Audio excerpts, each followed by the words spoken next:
Assalomu alaykum qadrli do'stlar. E'tiboringiz markazida Silver Bullet YouTube kanali. Xo'p, sizlar bilan Murod. Bu videodan maqsad kechagi GBP USDdagi short pozitsiyani qanaqa qilib ushlab olganligim to'g'risidagi video rekap tayyorladim do'stlar. Xo'p, bo'lmasa cho'zib o'tirmayman. Dollar indeksiga e'tiboringizni qaratishingizni so'rab qolardim. Aytgandek, videoga like bilan podpiska bosib qo'yinglar. Albatta bu ko'pchilikka manfaatli bo'lsin. Xo'p, demak, video rekapni boshlaymiz. Nimalarga e'tibor berilganligini sizlar bilan birma-bir ko'rib chiqamiz. Birinchi o'rinda dollar indeksiga e'tiborimizni qaratamiz. Dushanba kuni bo'lgani uchun o'zi odatda dushanba kuni Londonda ishlamayman, lekin ishlamaganim bilan bozorni har doim kuzatib o'tirishga harakat qilaman. Nimadan reaksiya olyapti, nima uchun reaksiya olyapti, hammasini kuzatishga harakat qilaman. Xo'p, do'stlar, o'sha kuni kechirasizlar, dollar indeksi, ya'ni kecha dushanba kuni London Keyzonda meni e'tiborimni tortgan narsa OT, mana haydan logo OT tortganda OBga chiroyli reaksiya berib tepaga ketayotgan edi va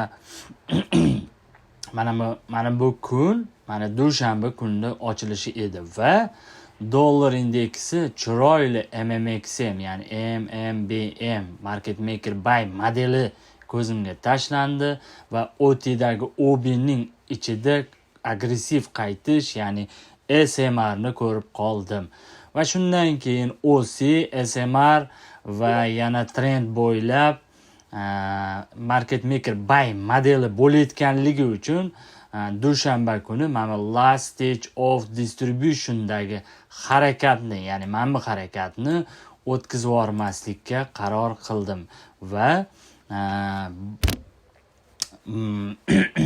funt bilan yevroni sell pozitsiyaga qiziqib ko'rdim. Ana endi o'sha kuni mana kuchli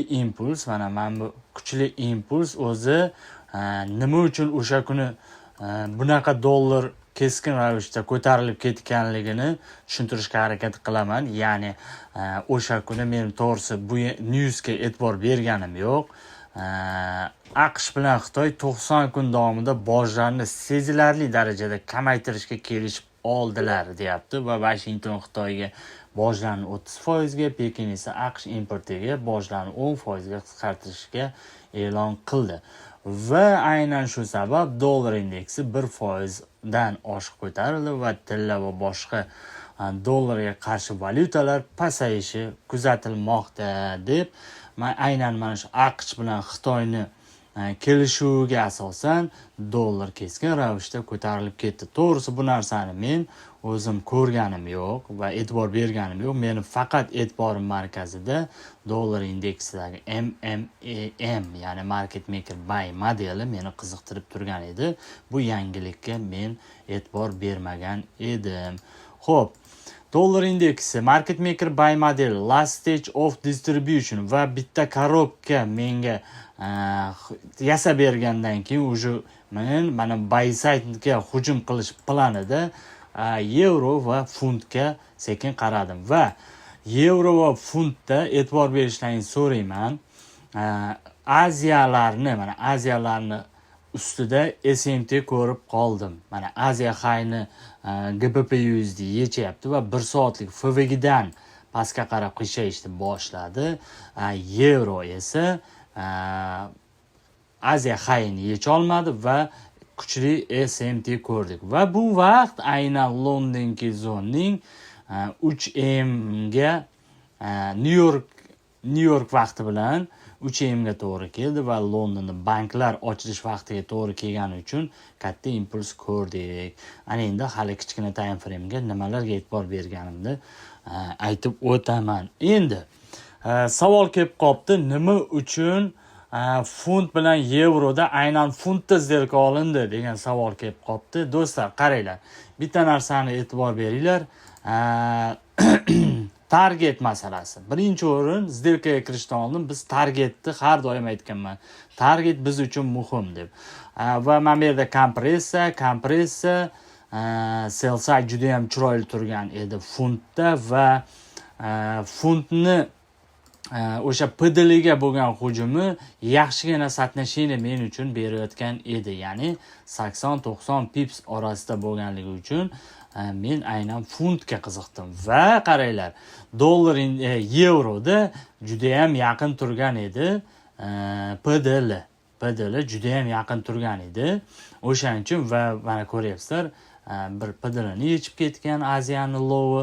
Xullas, juda ham yaqin turgani uchun men yevroda pozitsiyaga qiziqmadim va funtda men bu harakatni ushlab olishga erishdim. Ya'ni men bu harakatni dollar indeksi last stage of distribution bo'lgan bir paytda, ya'ni MMXMning eng oxirgi impulsi, muqarrar impuls bo'lgan paytda funtda men bu harakatni ushlab oldim. Ana endi kichkina time framelarda nimaga e'tibor berganimizni ko'rib chiqamiz do'stlar. Xo'p, funtda o'sha Aziya high yechilgandan keyin M15 IFVga va H1 FVgni ichidan narx qiyshayishni boshladi. Mana e'tibor beringlar, mana bu qiyshaygan joy Aziya high yechildi va M15 IFV va H1 FVgidan narx qiyshayishni boshladi. Va bu vaqt aynan 3M da yasalgan high bo'lib qoldi. Bu narsa juda ham yaxshi tasdiq trend razvorot qilayotganiga. Xo'p, ana endi men bu katta time frame'da yasalgan highdan keyin impuls ko'rdik va narx atkat qilib boshlaganda 5 minutlik FVga qoldirdi bizni сделкаga kirib olish uchun. Mana shu yerda men сделкаga kirdim. Stopim mana bu yerda edi. 10 pips edi stop. Juda kichkina stop va katta error bilan, ya'ni 1/8 error bilan mana bu summalarni olib chiqib ketdim. Mana sabablarni tushuntirishga harakat qilaman. Rekapdan o'zi manfaat mana shundan iborat. Aziya range yechildi. M15 IFVga H+H1 FVga narxni kuchli zona qaytarib yuborish uchun trend sellda va Aziya high yechilgandan keyin M5 FVgidan сделкаga kirildi va 1 2 3 4 5 25 minutda сделкаdan mana bu summalarni olib chiqib ketdik. Juda ham zo'r, ideal dushanba va bir haftaga bemalol, даже bir oyga ham yetadigan сделка bo'ldi deb bemalol ayta olaman do'stlar. Xo'p, dollar indeksida o'sha mana yangilikni hisobiga kuchli impuls va MMBMdagi last stage of distribution mana bu funtdagi сделкamizni muvaffaqiyatli yakunlanishiga sabab bo'ldi. Xo'p, rekap mana shundan iborat. Foydali bo'lgan bo'lsa xursand bo'laman. Sog' bo'linglar, salomat bo'linglar. Albatta YouTube kanaliga podpiska, like ni ayamanglar do'stlar. Sog' bo'linglar.